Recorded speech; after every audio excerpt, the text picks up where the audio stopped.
How's it going, my Flesh and Blood lore fans and players? This is my first time recording this way for a new set coming out, so we'll see how this goes. Today we are going to be showing some of the new heroes here. So to start, we have Syndra, Drakai of Retribution. She is a Royal Draconic Ninja. That is a mouthful.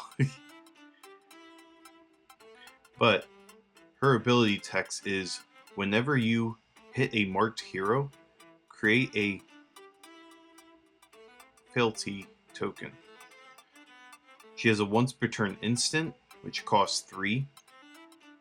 It's equipped up to 2 Draconic daggers from your graveyard.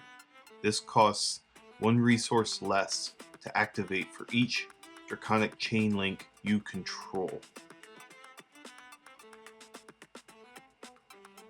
So she's very similar to Fi, but she's going to be playing around with these daggers instead.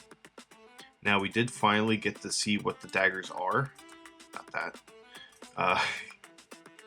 It's going to be this Kunai of Retribution. Think a Kunai. What was that from Yu-Gi-Oh?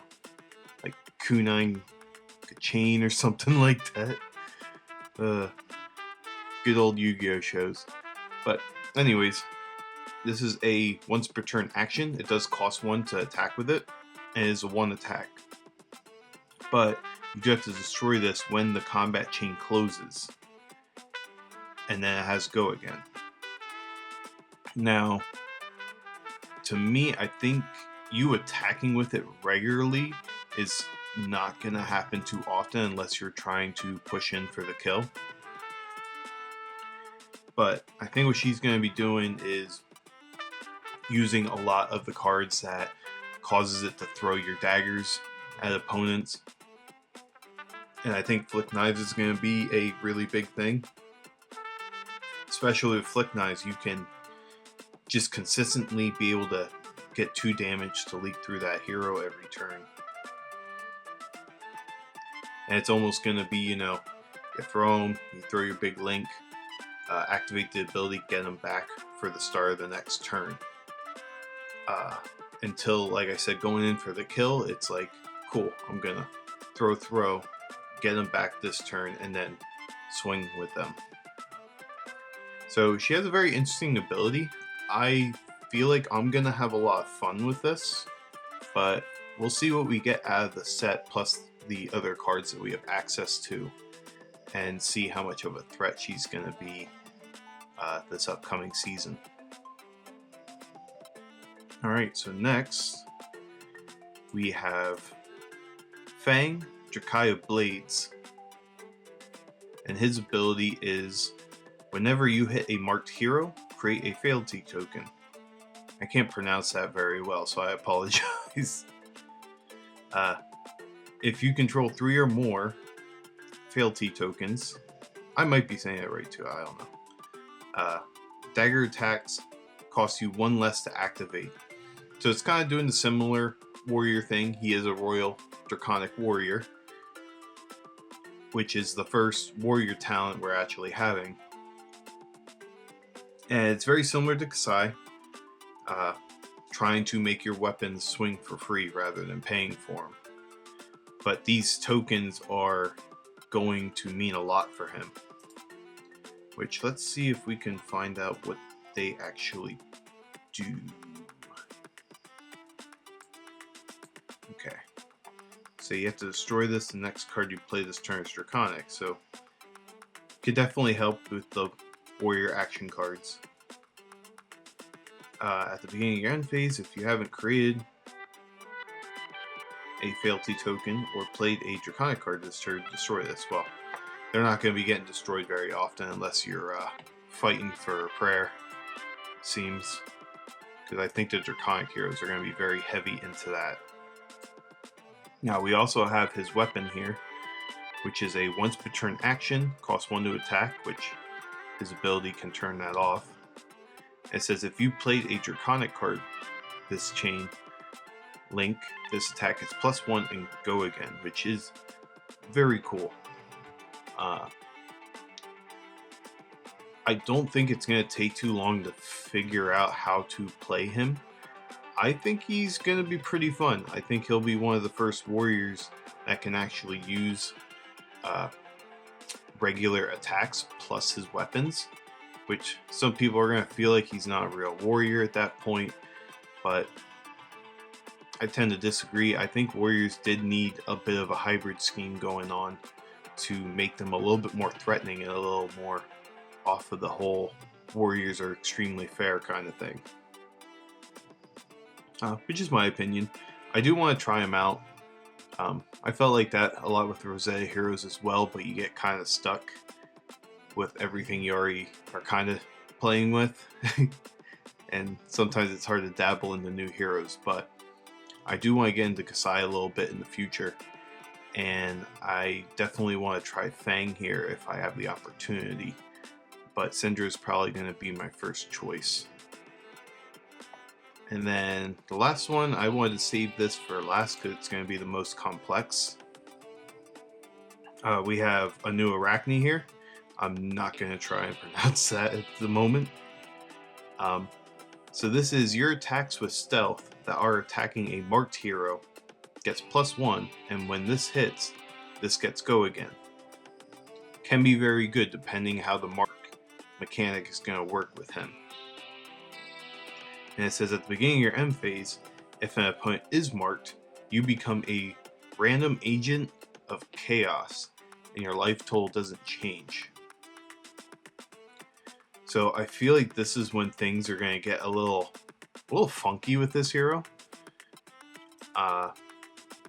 So he has a bunch of different demi-heroes, which are these Agent of Chaos.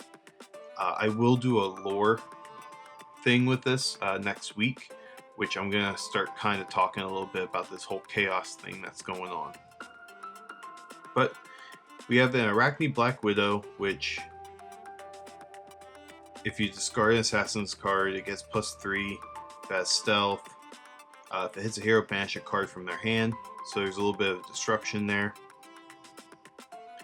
What is kind of weird though is that you have to discard a card with all these demi heroes that we're going to be seeing here. It's like we have a funnel web. He does a banish a card in their arsenal. It's the exact same thing. And all of them are pretty much the same. It's just different disruptions that they're doing. This is Orb Weaver. We don't know exactly what this card is yet, but it's possibly the weapon or some kind of aura ability maybe. Or let's see if we can find that. Was it Graphite? Okay.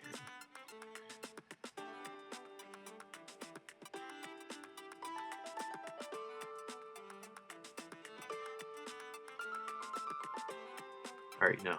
At least at the time that I'm recording, it hasn't been revealed yet. So if it does, at least we know that. It costs 1 less to activate. And you discard an Assassin's card, you equip a Siluric token. That's interesting. I'm really curious on what this is going to be. And then your next attack with stealth will get +3. So that's a little bit different. And then what's the other one here? We have Redback. This is pretty much your main hero's ability, except it gets +3 instead. And then we got another, and there's so many of them. Now, whenever dagger you don't control hits, they lose a life. And then this is discard. Attack dagger gets +3. This is weird card. And then this is when you become this, you may search your deck for a card, banish it face down, and shuffle. If it's a trap, you may play it until the start of your next turn. So it's allowing Arachne to kind of play with traps a little bit. And that's another reason why I kind of saved this one for last, because, and this is just a very personal thing. but I just do not care for the art of this whole Arachne thing going on. Maybe the lore will make more sense into doing this whole demi-hero chaos thing, like if he's a shapeshifter and all this other stuff. But I do feel like in the beginning, this mechanic is going to be a little awkward to get used to for a little bit. Because, like, okay, so he becomes a random agent. So, are people going to be rolling dice? Are they going to have their opponent choose it? Things like that. We also can't have anything sitting underneath our heroes anymore, anything. So now this is also going to be part of your, like, off to the side cards that you're going to have.